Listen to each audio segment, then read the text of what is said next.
भाई वाह, बढ़िया फसल है तेरी इस बार। रोज की मेहनत का नतीजा है काका। ऐसे ही तेरे बच्चे रोज रोज स्कूल जाएं तो नतीजा अच्छा होगा। नाम तो लिखवा दिया है। अच्छा, तो खेत में भी बीज बो के ही छोड़ देते। हाँ। सुनो, काम छोड़ो, स्कूल जाओ। स्कूल में सिर्फ नाम लिखाना काफी नहीं, मुन्ने मुन्नी को सीखने का पूरा मौका दें। राधे राधे, गुड मॉर्निंग, नमस्कार, सुप्रभात मेरे दोस्तों। आप सभी के बीच में राजेश कुमार ब्राइट एवं स्टडी पॉइंट में सभी छात्र एवं छात्राओं का स्वागत करता हूं। तो पिछले पार्ट में हमने 3.3 को कवर करना चाहे, परंतु उसमें से कुछ प्रश्न बच चुके थे। तो आज हम उन प्रश्नों का सोल्व करने जा रहा हूं। तो पेन और पेपर को हाथ में लीजिए, मैथ का बुक साथ में लीजिए और मेरे साथ इस सेशन में बने रहिए। तो चलिए हम कुछ जो प्रश्न बचे थे 3.3 का, तो पहला नंबर प्रश्न 3 में पहले बोला गया क्या, निम्न समस्याओं में रैखिक समीकरण युग्म बनाइए और उसके हल प्रतिस्थापन विधि द्वारा ज्ञात कीजिए। तो कहा गया है कि कुछ समस्या दिया गया है, अर्थात समस्या, सबसे बड़ी समस्या क्या है अभी, तो प्रदूषण। यहाँ पर एक और समस्या आ गया जो कि प्रश्न है। तो चलिए हम उतना बात नहीं करेंगे, हम बात करते हैं प्रश्न पे। तो कहने की बात है कि समस्या दिया गया है और उसका बोला है क्या कि रैखिक समीकरण युग्म बनाइए, अर्थात रैखिक समीकरण युग्म जो कि पहले मेरा दिया होता था, अब मेरा यहाँ पर शब्द में दिया है, उसको हम जो है मैथमेटिकल टर्म में बनाना है। और उसके बाद कहा प्रतिस्थापन विधि द्वारा हल कीजिए। तो यहाँ पर बोला कि दो संख्याओं का अंतर 26 है और एक संख्या दूसरी संख्या की 3 गुनी है, तो उन्हें ज्ञात कीजिए। तो यहाँ पर दो संख्याओं का अंतर 26 दिया हुआ है, तो संख्या हम जान नहीं रहे कि कौन सा संख्या का अंतर 26 है। तो हमें बोला गया क्या, उन्हीं संख्या को ज्ञात कीजिए जो आप नहीं जान रहे। तो हम नहीं जान रहे तो हम कुछ ना कुछ उसको मान लेते हैं। तो चलिए हम इस प्रश्न को सॉल्व करने जा रहे हैं। तो हम पहली संख्या, दो संख्या दिया गया है, तो दो संख्या में हम मान लेते हैं दोनों संख्या को। तो लिखते हैं माना कि पहली संख्या x, दूसरी संख्या y। हमने दो संख्या मान लिए, पहली संख्या x और दूसरी संख्या y। अब प्रश्न को पढ़ते हैं। तो प्रश्न का पहले शर्त जो दिया है हम लिख देते हैं, प्रश्न की पहली शर्त से, प्रश्न के होगा यहाँ पर की नहीं, प्रश्न के पहली शर्त से। तो यहाँ पर पहली शर्त से, हाँ, तो यहाँ पर दो संख्याओं का अंतर 26 है, अर्थात पहली संख्या और दूसरी संख्या, दोनों संख्या जो दिया गया है, इन दोनों संख्याओं का अंतर 26, अंतर मीन्स घटा। तो यहाँ पर हम बोल सकते हैं x minus Y equal to 26, यानी दो संख्याओं का अंतर 26। तो यह हम मेरा समीकरण फर्स्ट हो गया। फिर अगला जो प्रश्न में शर्त दिया है, तो इसको मान लेते हैं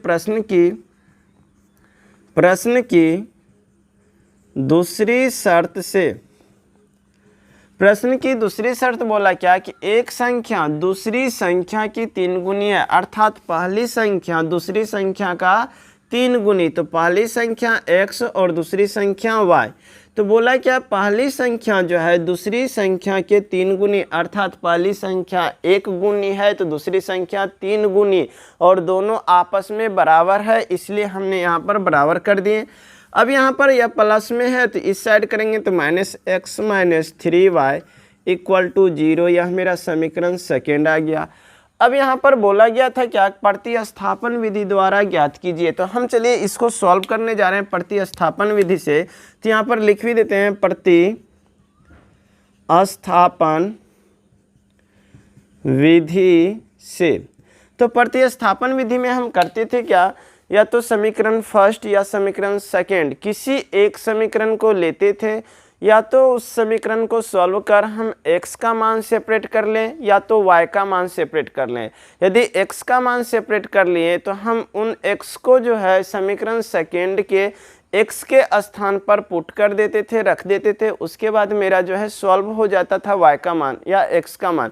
तो चलिए यहाँ पर ध्यान से देखते हैं। तो हम यहाँ पर प्रश्न की पहली शर्त और दूसरी शर्त से हमें आ गया x minus Y equal to 26 और x minus 3y equal to 0। तो हम प्रश्न के यानी कि समीकरण फर्स्ट से हम समीकरण फर्स्ट को लेकर चलते हैं। तो समीकरण फर्स्ट मेरा दिया हुआ है x minus Y equal to 26। तो इसलिए x का मान आ जाएगा 26, या माइनस में तो बराबर के इस साइड प्लस में, तो यहाँ पर y हो गया x बराबर 26 प्लस वाई। यह मेरा x का मान सेपरेट हो गया। इसको मान लेते हैं इक्वेशन थर्ड मान लिए। अब चलिए यहाँ पर x का मान हम समीकरण फर्स्ट लेके चले थे, तो हम x का मान जो आया, इन x के मान को हम समीकरण सेकेंड में पुट कर देते हैं। तो यहाँ पर लिखेंगे समीकरण सेकेंड में x का मान रखने पर, समीकरण सेकेंड में x का मान रखने पर, तो समीकरण सेकेंड मेरा दिया हुआ है x minus 3y equal to 0। तो यहाँ पर x का 26 प्लस वाई आया, तो x के जगह पर लिख सकते हैं 26 plus Y minus 3y equal to 0। तो यह संख्या है, तो संख्या को हम जो है बराबर के उस साइड लेके चले जाते हैं।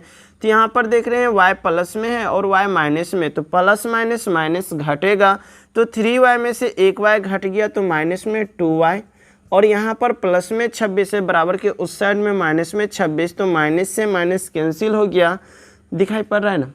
अब चलिए यहाँ पर बात करते हैं इस पॉइंट पर, यहाँ पर तो यहाँ पर y का मान जैसे निकालेंगे तो y बराबर यहाँ पर 26 और यहाँ पर 2 है गुना में, तो बराबर के इस साइड में भाग में आ जाएगा 2, और यहाँ पर जब कटेगा तो y का मान जो कटने पर y का मान 13 आ जाएगा। 2 1 2, 13 दूना 26।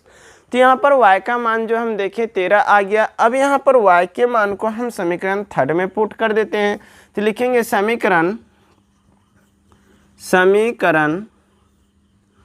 थर्ड में y का मान रखने पर, तो यहाँ पर समीकरण थर्ड में y का मान, तो समीकरण थर्ड दिया हुआ है x बराबर 26 प्लस वाई, और यहाँ पर x का मान कितना 26 प्लस वाई, तो 26, और y का मान मेरा निकला है 13, तो यहाँ पर 13 ऐड कर दिए, तो यहाँ पर 6 3 9 2 1 3, तो यहाँ पर x का मान जो है 29 आ गया, तो 39 आ गया। तो यहाँ पर देख रहे हैं क्या कि सबसे पहले हम समीकरण फर्स्ट लेके चले, x का मान निकाले, जो कि समीकरण जो x का मान 26 प्लस वाई, इसको समीकरण थर्ड माने हैं, तो माने हैं लिख लेते हैं, ठीक। तो उसके बाद जो y का मान आ गया तो x का मान रखने पर, तो फिर उसके बाद y का मान जब रखे तो मेरा x का मान आ गया जो कि 39 है, और यहाँ पर बोला गया था क्या कि उन संख्याओं को ज्ञात कीजिए, तो हम उन संख्याओं को माने थे क्या, एक x और दूसरा y। तो यहाँ पर x और y का मान आ गया, तो हम लिखेंगे अतः पहली संख्या मेरा हो गया 39, दूसरी संख्या मेरा हो गया 13। यहाँ पर बोल रहा था क्या कि अब इसको जांच करने की बात कर लेते हैं थोड़ा सा कि सही है या गलत, तो हम x और y का मान पुट कर देते हैं। तो यहाँ पर समीकरण फर्स्ट, आप समीकरण फर्स्ट या सेकेंड किसी में भी x और y का मान रखिए, यदि दोनों इक्वल हो गया तो समझिए कि आपका जो सॉल्यूशन है वह सही है। तो यहाँ पर देख रहे हैं बोला क्या, x minus Y equal to 26, x का मान कितना है, x का मान यहाँ पर बोला क्या, समीकरण फर्स्ट से हम जो है चेक करने जा रहे हैं, तो यहाँ पर x minus Y equal to 26 यानी कि 26 बोला, तो x का मान मेरा निकला है यहाँ पर 39 और माइनस y का निकला निकला 13। जब घटाएंगे इनको तो 9 में से 3 गया तो 6 बचा, 3 में से 1 गया तो 2। देख रहे हैं यहाँ पर और यहाँ पर दोनों जगह आपस में बराबर है, अर्थात यह मेरा सही आंसर है। तो आप इसको अच्छी प्रकार से समझ गए होंगे, इसको अच्छी प्रकार से अपने बुक में कॉपी में नोट कर लें।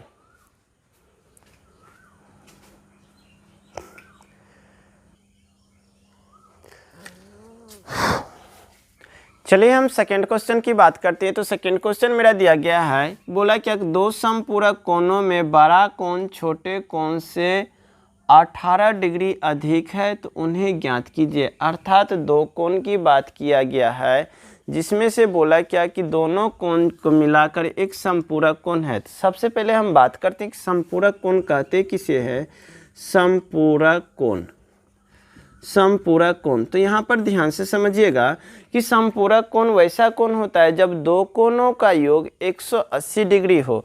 अर्थात कहने का तात्पर्य यहाँ पर एक हम सरल रेखा खींचे, जब यहाँ पर इस प्रकार से कोण बनाते हैं तो एक कोण और एक कोण, एक को मान लिए x और दूसरा को y, तो समपूरक कोण कहलाएगा कि पूरा का कोण। अर्थात जब दो कोणों का योग x डिग्री और प्लस y डिग्री दोनों आपस में जुड़कर 180 डिग्री बनेगा तो यह कोण जो कहलाएगा समपूरक कोण कहलाएगा। पूरक कोण की बात कर लेते हैं तो पूरक कोण जब दो कोणों का योग 90 डिग्री हो, जब दो कोणों का योग 90 डिग्री अर्थात x plus y equal to 90 degree, यह मेरा कहलाएगा पूरक कोण। तो यहाँ पर पूरक कोण और समपूरक कोण आप समझ गए होंगे। तो यहाँ पर आइए प्रश्न को हम सॉल्व करते हैं। तो बोला गया कि दो समपूरक कोणों में बड़ा कोण छोटे कोण से 18 डिग्री अधिक है। अर्थात बड़ा कोण जो है छोटे कोण से 18 डिग्री अधिक है। तो हम सबसे पहले छोटे कोण को मान लेते हैं। तो माना कि समपूरक कोणों में सबसे छोटा कोण x डिग्री माने, और बड़ा कोण को मान लेते हैं y डिग्री, बड़ा कोण को मान लेते हैं y डिग्री। यहाँ पर हम दो चर वाले रैखिक समीकरण में बना रहे हैं तो इसलिए हम दो चर माने एक x और दूसरा y। तो चलिए यहाँ छोटा कोण को x और बड़ा कोण को y। तो बोला क्या, प्रश्न की पहली शर्त से लिखेंगे, प्रश्न की पहली शर्त से। तो पहली शर्त मेरा दिया गया है कि दो समपूरक कोणों में बड़ा कोण छोटे कोण से 18 डिग्री अधिक है। तो कहने का तात्पर्य सबसे पहले हम कह सकते हैं क्या कि x प्लस y दोनों कोणों का योग जो है मेरा कितना होना चाहिए, 180 डिग्री होना चाहिए। तो हम समीकरण फर्स्ट या अपने मतलब सोच के अनुकूल जो है चलना पड़ता है। तो हम जानते हैं दो कोणों का योग जो है 180 डिग्री होता है, या मेरा समपूरक कोण, या इक्वेशन फर्स्ट बन गया। प्रश्न की दूसरी शर्त से, प्रश्न की दूसरी शर्त से बोला क्या कि दो समपूरक कोणों में बड़ा कोण छोटे कोण से 18 डिग्री अधिक है। अर्थात बड़ा कोण जो है, बड़ा कोण हम y माने हैं, बोला क्या बड़ा कोण छोटे कोण से जो है 18 डिग्री अधिक है। यदि बड़ा कोण में छोटे कोण को हम घटाते हैं तो यह 18 डिग्री अधिक होता है। अर्थात 18 डिग्री का अंतर होता है ऐसा। तो यह मेरा समीकरण बन गया सेकेंड। तो यहाँ पर समीकरण फर्स्ट और सेकेंड दोनों ज्ञात कर लिए। तो अब समीकरण फर्स्ट और सेकेंड को हमें बोला गया था क्या, प्रतिस्थापन विधि द्वारा सॉल्व करें। तो चलिए हम प्रतिस्थापन विधि द्वारा सॉल्व करते हैं। तो प्रतिस्थापन विधि द्वारा, तो चलिए प्रतिस्थापन विधि द्वारा हम सॉल्व करते हैं। तो यहाँ पर सबसे पहले समीकरण फर्स्ट किसी को ले लेते हैं, समीकरण फर्स्ट से। तो समीकरण फर्स्ट मेरा दिया हुआ x plus y equal to 180, x plus y equal to 180। तो इसलिए x बराबर 180, प्लस में तो माइनस में y, इक्वेशन थर्ड माना। कोई दिक्कत यहाँ तक नहीं हुआ होगा। अब चलिए हम आगे बात करते हैं। तो x का जो मान निकला हम समीकरण जो है सेकेंड में पुट करते हैं। तो लिखेंगे समीकरण सेकेंड में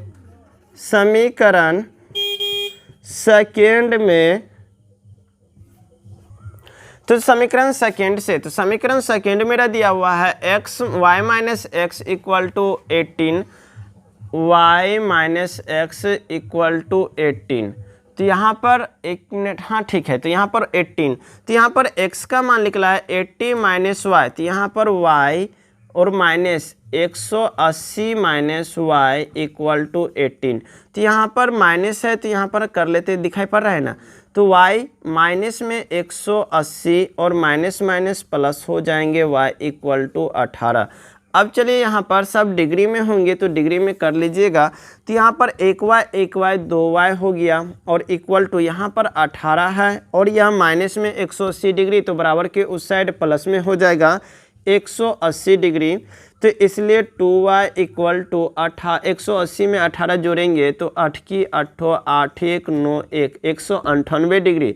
अब इसलिए y का मान निकालेंगे तो 198 में 2 से डिवाइड किया जाएगा तो 9 दूनी 18 9 दूनी 18 अर्थात 99 डिग्री एक आ रहा है मान। और दूसरा याद कर लेते हैं, तो हम किसी समीकरण फर्स्ट या किसी समीकरण सेकंड किसी में हम y का मान रख देंगे तो यहाँ पर मेरा जो है आ जाएगा। तो चलिए इसको हम मिटा देते हैं, आप इसको नोट कर लिए होंगे। तो यहाँ पर समीकरण फर्स्ट सेकंड थर्ड किसी में आप y का मान रख दीजिए, ऐसा नहीं कि थर्ड में। तो हम यहाँ पर दूसरा ले लेते हैं, समीकरण सेकंड में y का मान रखने पर, समीकरण सेकेंड में y का मान, सेकेंड मेरा दिया हुआ है y minus x equal to 18 degree. तो y का मान कितना 99 आया, तो 99 माइनस एक्स बराबर 18 डिग्री। तो माइनस एक्स इक्वल टू 18, यहाँ पर प्लस में तो माइनस में 99 हो जाएंगे। तो माइनस एक्स जब घटाएंगे तो 9 में से 8 गया 1 और 9 में से 1 गया तो 8, यहाँ पर माइनस में तो माइनस से माइनस कैंसिल हुआ, तो इसलिए x का मान हो गया 81 डिग्री। अब यहाँ पर 81 डिग्री हो गया, x और y का मान ज्ञात कर लिए। तो हम लिखेंगे अतः बड़ी कोण को हम y माने थे तो y बराबर यहाँ पर हो जाएगा। तो y का मान निकला है 99 डिग्री और छोटी कोण जो है मेरा हो जाएगा x बराबर कहाँ पे, हाँ 81 डिग्री। तो यहाँ पर देख रहे हैं दोनों का अंतर 18 होना चाहिए, तो देख रहे हैं 18 भी है और योग मेरा 180 होना चाहिए। तो यहाँ पर 9 1 10 के 0 8 9 8 17 1 18 180 अर्थात यह मेरा हर कंडीशन फुलफिल कर रहा है। तो आपका यह आंसर हुआ। आप अच्छी प्रकार से समझ गए, इसको आप अच्छी प्रकार से नोट कर ले।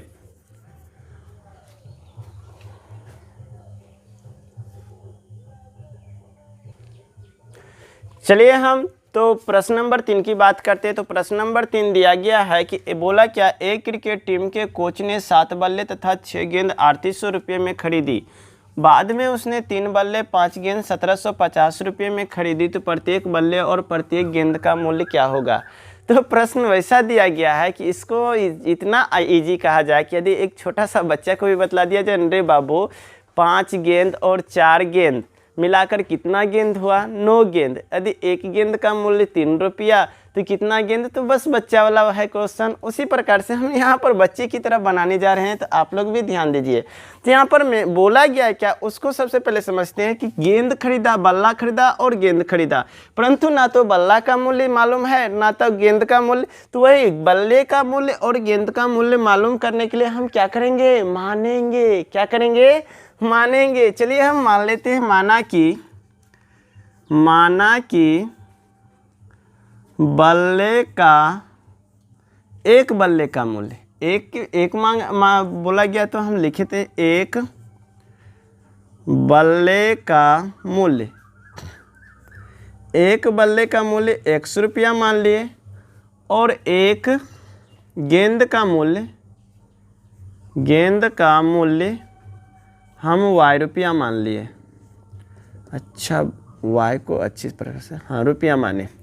अब चलिए x और y बल्ले का गेंद और बल्ले का मूल्य मान लिए। तो यहाँ पर प्रश्न के पहली शर्त से दिया गया है क्या, तो हम लिख लेते हैं प्रश्न के पहली शर्त से। तो पहली शर्त में बोला क्या कि एक क्रिकेट टीम के एक कोच ने, कोच हम उसको कहते हैं जो हेड होता है, यहाँ पर 7 बल्ले और 6 गेंद खरीदा। यानी कि यह कोच है, यह क्या है, यह कोच है बेचारा।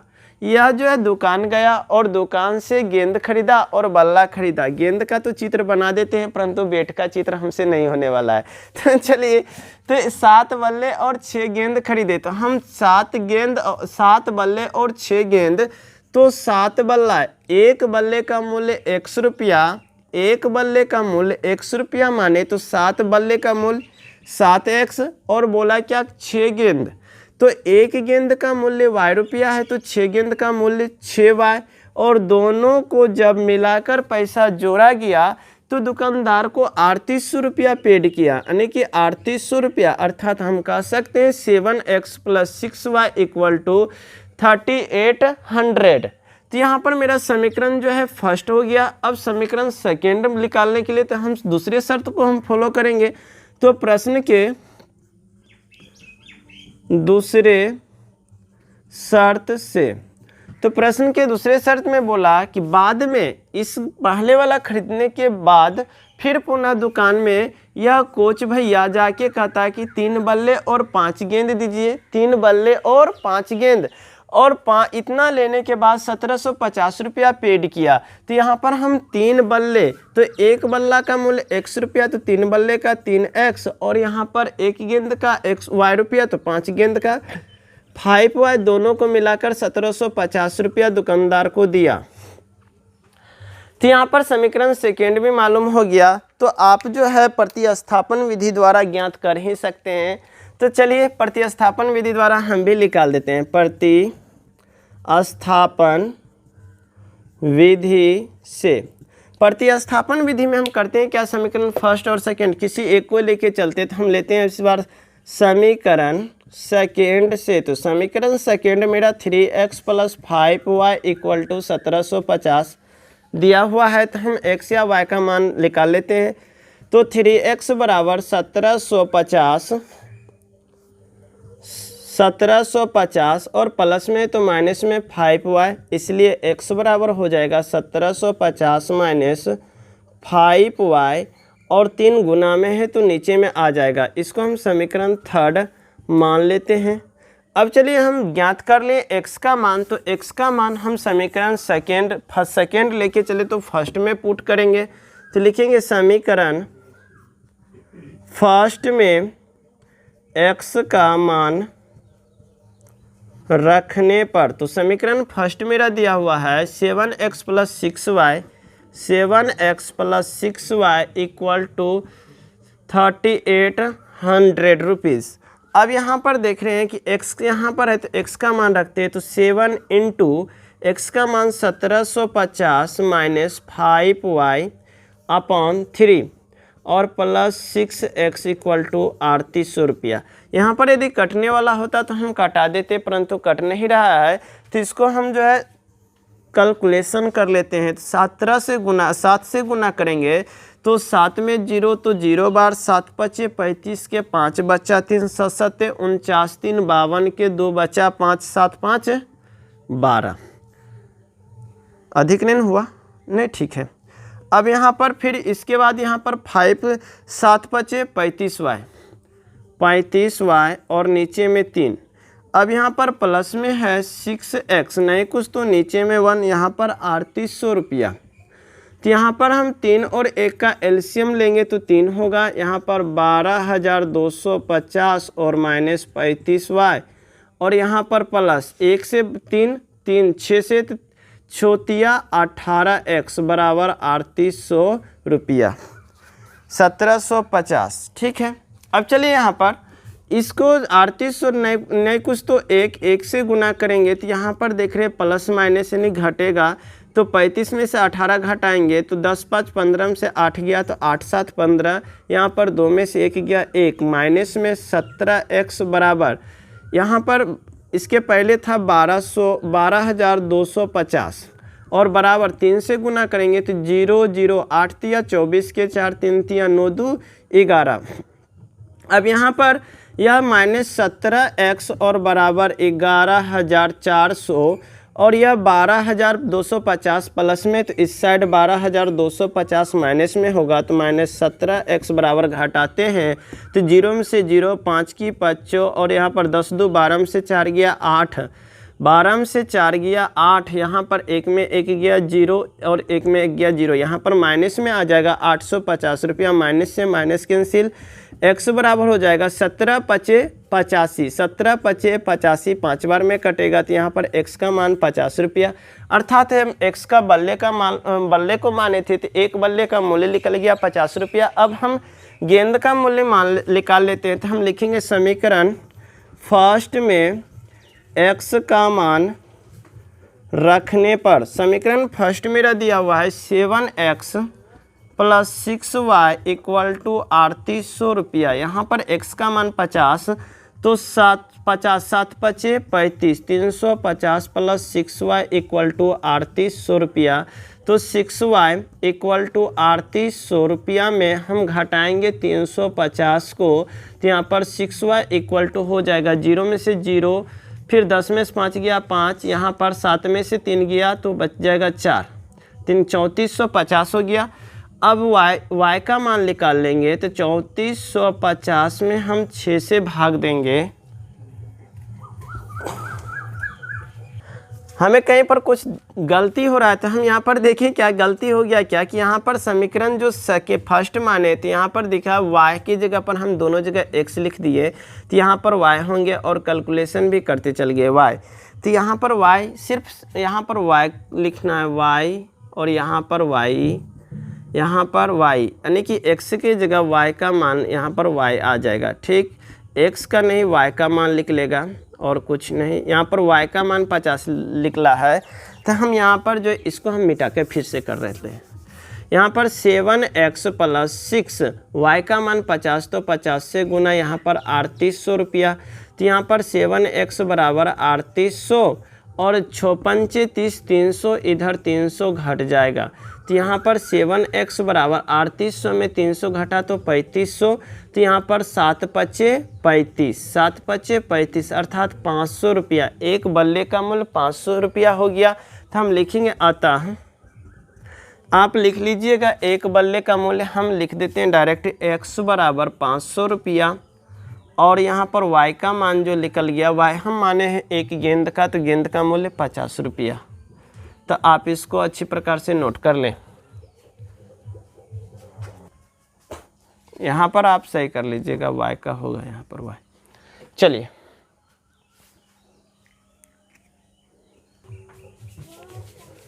चलिए तो हम अगले क्वेश्चन पर बात कर रहे हैं। तो अगला क्वेश्चन दिया गया है क्या, कि बोला एक नगर में टैक्सी के भाड़े का नियत भाड़े के अतिरिक्त चली गई दूरी पर भाड़ा सम्मिलित किया जाता है। फिर 10 किलोमीटर दूरी के लिए भाड़ा 105 रुपये है तथा 15 किलोमीटर के लिए 155 रुपये। तो नियत भाड़ा तथा प्रति किलोमीटर भाड़ा क्या है? एक व्यक्ति 25 किलोमीटर यात्रा के लिए कितना भाड़ा देना होगा?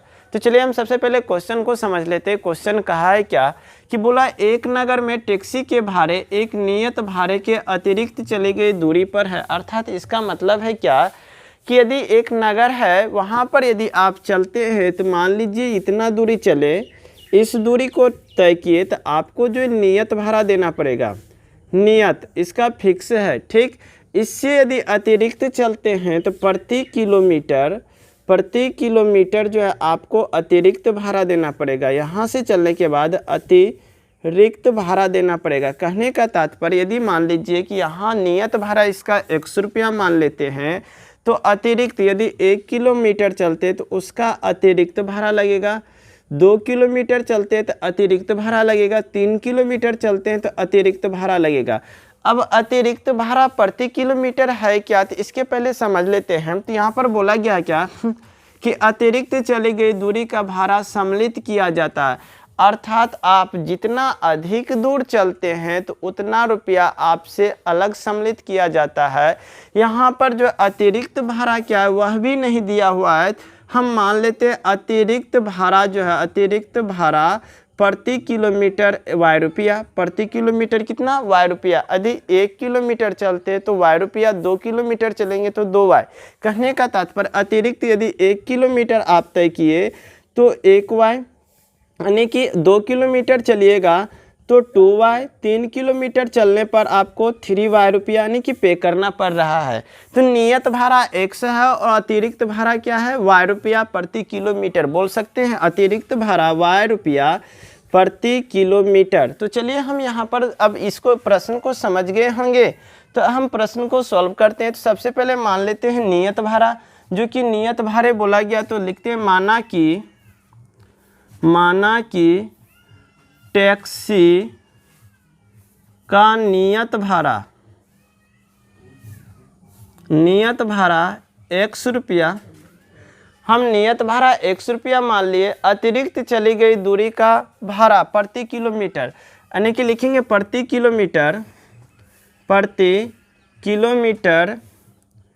चली गई अतिरिक्त भाड़ा y रुपया, यानी कि यदि प्रति किलोमीटर 1 किलोमीटर अतिरिक्त चलते हैं नियत से तो आपको y रुपया पे करना पड़ रहा है। तो अब प्रश्न के पहली शर्त से, तो हम यहाँ पर प्रश्न के पहली शर्त से, तो पहली शर्त बोला क्या कि 10 किलोमीटर दूरी के लिए भाड़ा 105 रुपये है, अर्थात नियत दूरी आप चलते हैं, यह नियत दूरी आप चले, इससे अतिरिक्त 10 किलोमीटर आप चलें तो 10 की नियत दूरी चले, यहाँ पर यह नियत हो गया, और अतिरिक्त भाड़ा जो अतिरिक्त दूरी आप 10 किलोमीटर चले तो टोटल जो रुपया लिया जा रहा है आपसे जोड़कर 105 रुपया पे करना पड़ रहा है। तो यहाँ पर हम कह सकते हैं कि नियत दूरी नियत रुपया कितना 100 रुपया लिया, फिर 10 किलोमीटर जो चलें तो 10 किलोमीटर चले तो अतिरिक्त 1 किलोमीटर चली गई भाड़ा y रुपया, तो 10 किलोमीटर का 10y, दोनों को आपस में जोड़ने पर आपसे बोला क्या कि 105 रुपया लिया जाता है, 105 रुपया। तो यह मेरा समीकरण फर्स्ट निकल गया। फिर प्रश्न के दूसरी शर्त से, तो प्रश्न के दूसरी शर्त में बोला क्या, तथा 15 किलोमीटर के लिए 155 रुपया है। आप नियत तो चल ही रहे हैं, यदि 15 किलोमीटर अतिरिक्त चलते हैं, 15 किलोमीटर अतिरिक्त चलते हैं तो इसके लिए आपको जो पे करना पड़ रहा है आपको 155 रुपया। तो यहाँ पर हम लिख सकते हैं x प्लस 15 किलोमीटर अतिरिक्त तो 15 और y अतिरिक्त प्रति किलोमीटर y रुपया, तो 15 किलोमीटर का प्रति 15y, दोनों को जोड़ने पर 155 रुपया लिया जा रहा है। समीकरण सेकेंड हो गया।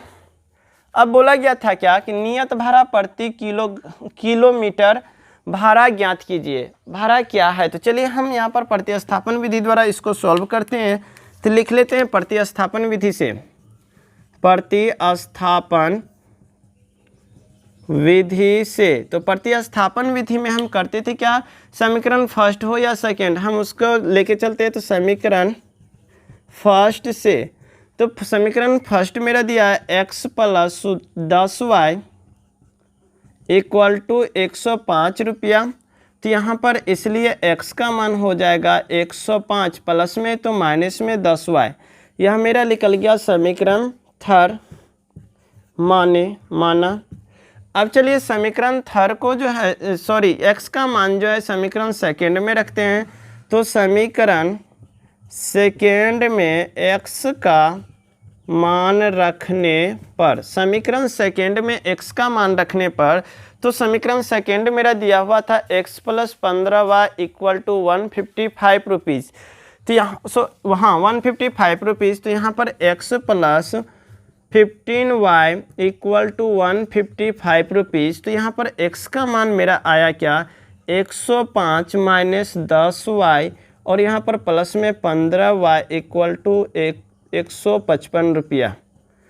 तो यहाँ पर प्लस माइनस माइनस घटेगा, 15 में से 10 गया तो 5y, और यहाँ पर यह 155 यह प्लस में तो इस साइड हो जाएगा माइनस में, तो 5y इक्वल टू यहाँ पर हो जाएगा। तो यहाँ पर घटेंगे तो यहाँ 50, तो y का मान जो होगा 10, 5 से कटेगा तो 10 बार में, तो y का मान मेरा निकल गया कितना 10। अब y का मान तो हम जान गए, अब हम जान लेते हैं x का मान। तो x का मान जानने के लिए हम यहाँ पर थोड़ा मिटा देते हैं इसको। तो y का मान जानने के लिए हम क्या करेंगे, समीकरण किसी में फर्स्ट सेकेंड थर्ड आप किसी में भी y का मान रख दीजिए तो x का मान आ जाएगा। तो हम यहाँ पर समीकरण सेकेंड में y का मान रखने पर, समीकरण सेकेंड में y का मान सेकेंड मेरा दिया हुआ है x plus 15y equal to 155, तो y का मान मेरा आया 10। तो यहाँ पर हो जाएगा x plus 15 equal to 10 equal to 155। तो x इक्वल टू 15 10 जा हो जाएगा 150 इक्वल टू 155। यहाँ पर x इक्वल टू 155, ये प्लस में तो माइनस में 150। अब यहाँ पर घटेगा तो x का मान आ जाएगा यहाँ पर 5 रुपीज़। यानी कि x और y हमें बोल रहा था क्या कि नियत भाड़ा और अतिरिक्त प्रति किलोमीटर क्या भाड़ा है। तो हम जान गए कि x का मान नियत मान है, तो एक नियत भाड़ा मेरा 5 रुपया हो गया, और अतिरिक्त चलते हैं प्रति किलोमीटर, तो प्रति किलोमीटर यहाँ पर y माने थे तो y का मान आ गया 10 रुपया, अर्थात कह सकते 10 रुपया। फिर यहाँ पर कंडीशन दिया क्या कि एक व्यक्ति ये बेचारा जो है, यह बेचारा 25 किलोमीटर चलता है दूरी, 25 किलोमीटर अतिरिक्त भाड़ा से ले अधिक 25 किलोमीटर। कहने का तात्पर्य अतिरिक्त यह बेचारा चला x किलोमीटर, और उसके बाद 25 x रुपया का चला और 25 किलोमीटर चला, तो 1 किलोमीटर अतिरिक्त भाड़ा y रुपया माने तो 25 किलोमीटर का 25वां, दोनों को मिलाकर पूछा यह कितना रुपया दिया होगा उस टैक्सी वाले को। तो चलिए यहाँ पर हम सॉल्व करते हैं। तो यहाँ पर दिया गया है क्या कि एक व्यक्ति, यानी कि एक व्यक्ति x का मान मेरा कितना है 5, x का मान निकला 5 प्लस 25, y का मान मेरा कितना दिया हुआ है 10। तो यहाँ पर 10 लिख दिए। तो यहाँ पर 5 प्लस 25 दाएँ 250, और जब जोड़ेंगे तो 255 रुपया इसका भाड़ा हो गया। तो आप इस प्रश्न को अच्छी प्रकार से समझ गए, प्रश्न के हल को अच्छी प्रकार से समझ गए होंगे। आप इसको नोट कर लीजिए।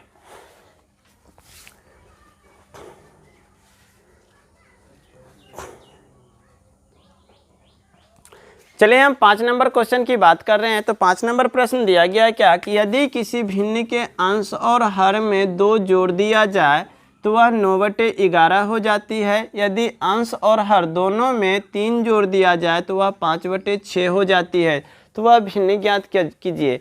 तो थोड़ा सा हम भिन्न के बारे में जान लेते हैं। तो भिन्न है क्या, तो भिन्न हम मान लेते हैं x/y। भिन्न एक मान लिए हम x/y अर्थात p/q के रूप में यहाँ पर दिख रहा है। तो ऊपर वाले को हम बोलते हैं नोमिनेटर, जिसको हम बोलते हैं अंश, और इसको बोलते हैं डिनोमिनेटर जिसको हम बोलते हैं हर। तो यहाँ पर अंश और हर कुछ है नहीं, तो ऊपर वाले को अंश और नीचे वाले को हर कहते हैं। प्रश्न में बोला गया कि क्या था कि अंश में 2 जोड़ दिया जाए, हर में 2 जोड़ दिया जाए। यदि अंश और हर में जोड़ने की बात करें तो अंश है ऊपर और हर नीचे, तो ऊपर में 2 बोला तो 2 जोड़ देंगे, नीचे में बोला 3 तो 3 जोड़ देंगे। इस प्रकार से इसमें कुछ नहीं। तो यहाँ पर भिन्न जैसे कि x/y, तो यहाँ पर x मेरा में हो गया अंश और y मेरा हो गया हर। तो चलिए हम प्रश्न को अब सॉल्व करते हैं। तो सबसे पहले मान लेते हैं भिन्न। माना कि भिन्न बराबर x/y।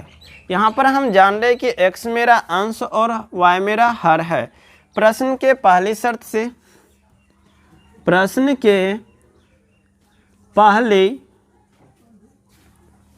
शर्त से, तो प्रश्न के पहली शर्त में बोला क्या कि यदि किसी भिन्न के अंश और हर दोनों में 2 जोड़ दिया जाए, अंश और हर, तो भिन्न मेरा दिया हुआ है x/y, बोला कि अंश और हर दोनों में 2 जोड़ दिया जाए।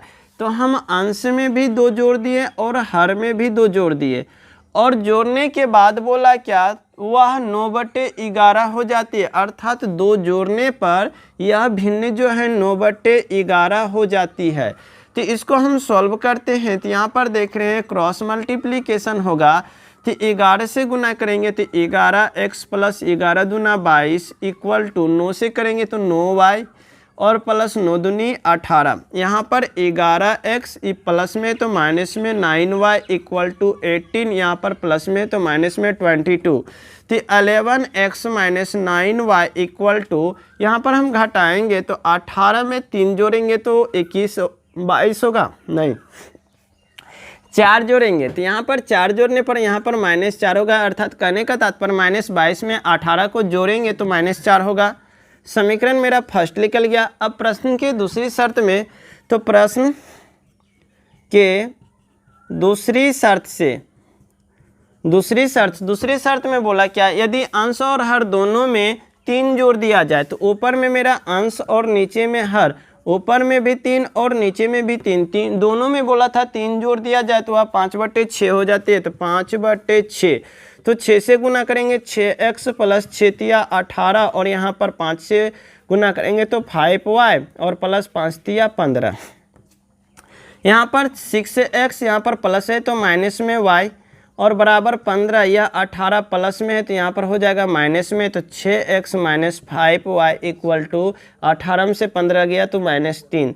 समीकरण सेकेंड। अब समीकरण फर्स्ट तथा सेकेंड से हम प्रतिस्थापन विधि द्वारा सॉल्व किए।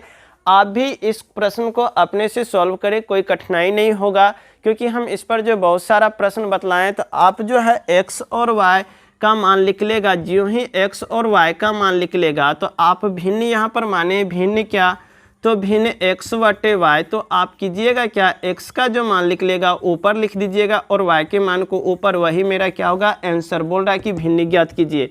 तो आप अच्छी प्रकार से समझ गए होंगे। इस प्रश्न को अपने से कोशिश कीजिएगा बनाने के लिए, एक बार में नहीं, 2 बार में नहीं, 3 बार में, जब तक नहीं बने तब तक कोशिश कीजिएगा। तो चलिए नेक्स्ट क्वेश्चन की बात करते हैं। तो आप इसको पहले नोट कर लीजिए।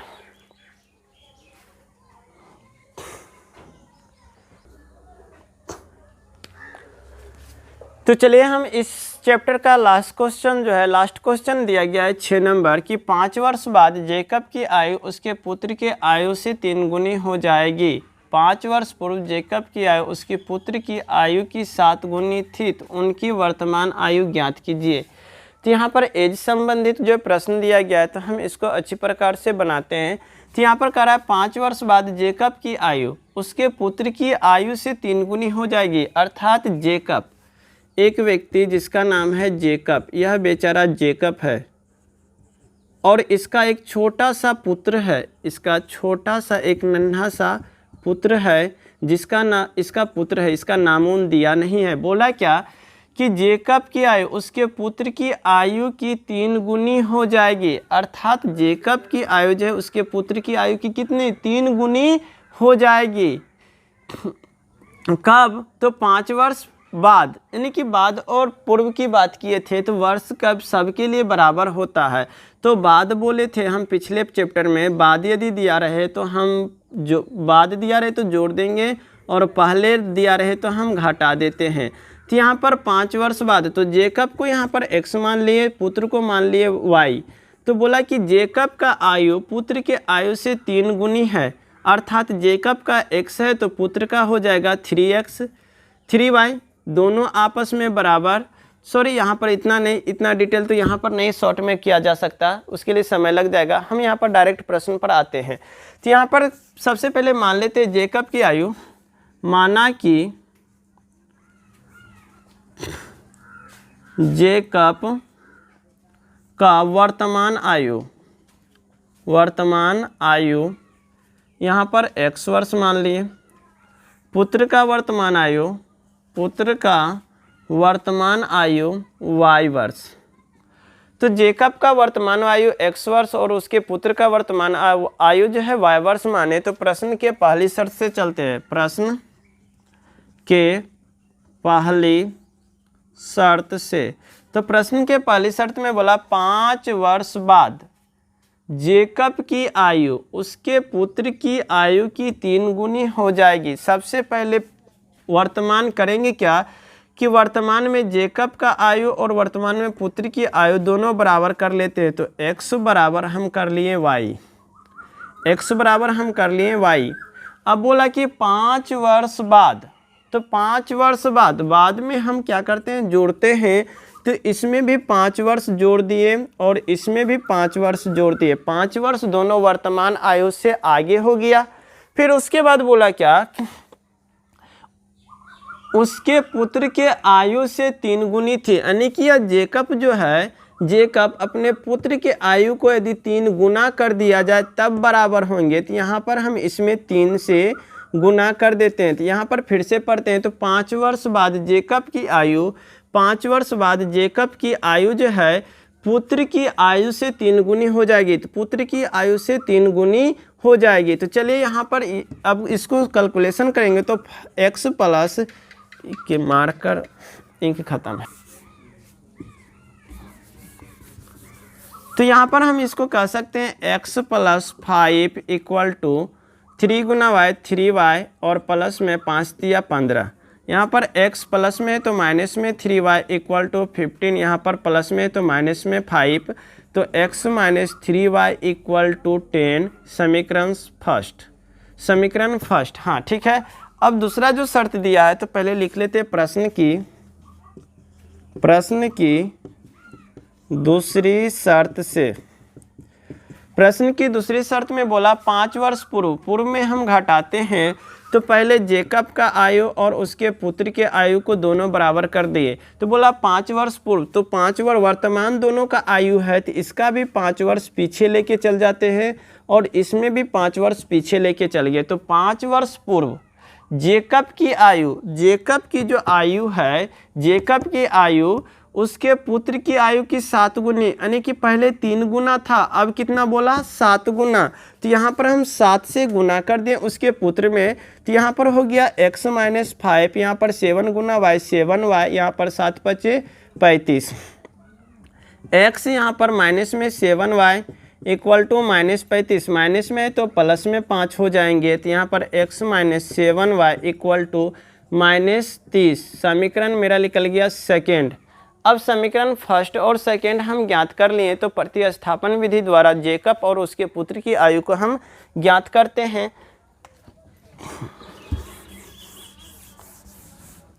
तो यहाँ पर हम चलिए समीकरण फर्स्ट से यहाँ तक दिखना चाहिए ना। समीकरण फर्स्ट से, तो समीकरण फर्स्ट है x minus 3y equal to 10, तो इसलिए x बराबर हो गया 10 प्लस 3y। यह मेरा समीकरण हो गया थर्ड। अब समीकरण सेकेंड में x का मान रखने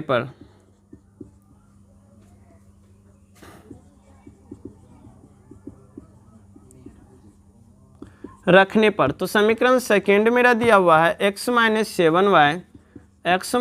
7y इक्वल टू माइनस 30। तो यहाँ पर x का मान है कितना 10 प्लस 3y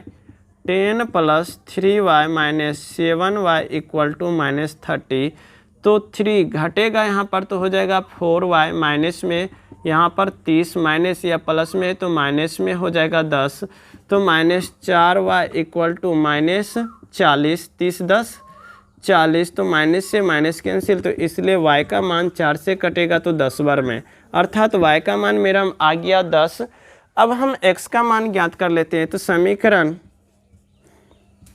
थर्ड में y का मान रखने पर, तो समीकरण थर्ड मेरा निकला है x बराबर 10 प्लस 3y, तो यहाँ पर हो जाएगा 10 प्लस 3, y का मान 10, तो यहाँ पर हो गया कितना, तो देख रहे हैं कि 10 प्लस 10 दिया 30, तो यह हो गया 40। अब यहाँ पर 30 और 40 तो हम लिख सकते हैं, अतः जेकब की आयु, जेकब वर्तमान आयु, हम माने हैं वर्तमान आयु x वर्ष, तो x वर्ष यहाँ पर x का मान दिया हुआ है 40, तो 40 वर्ष हुआ। और पुत्र का वर्तमान आयु y माने तो y का मान कितना 10 वर्ष। यदि हमें समीकरण को चेक करना है कि सही है या गलत, तो हम किसी भी समीकरण फर्स्ट सेकेंड थर्ड किसी में भी हम मान रख देंगे, x और y का दोनों यदि बराबर हो गया तो समझेंगे क्या कि मेरा समीकरण सही है, प्रश्न का यानी कि आंसर सॉल्व जो किए वह मेरा सही है। तो चलिए हम जांच कर लेते हैं, थोड़ा सा जांच। जैसे कि थर्ड मेरा निकाला हुआ x बराबर 10 प्लस 3y, तो x का मान कितना, तो 40, और यहाँ पर 10 प्लस 3 गुना y का मान कितना, तो 10, तो देख रहे हैं 10 दिया 30, 10 40, दोनों जगह आपस में क्या है बराबर, तो अर्थात मेरा सही है। तो चलिए आपको जो है इस चैप्टर को हम जहाँ तक हो सके समझा के सॉल्व कर दिए, आप अच्छी प्रकार से समझ गए होंगे। तो इस वीडियो में जहाँ पर भी त्रुटि होता है तो कृपया थोड़ा अपने से आप सॉल्व करते समय सही कर लीजिएगा। तो और क्या बोले, मिलते हैं नेक्स्ट वीडियो में। जय हिंद, राधे राधे।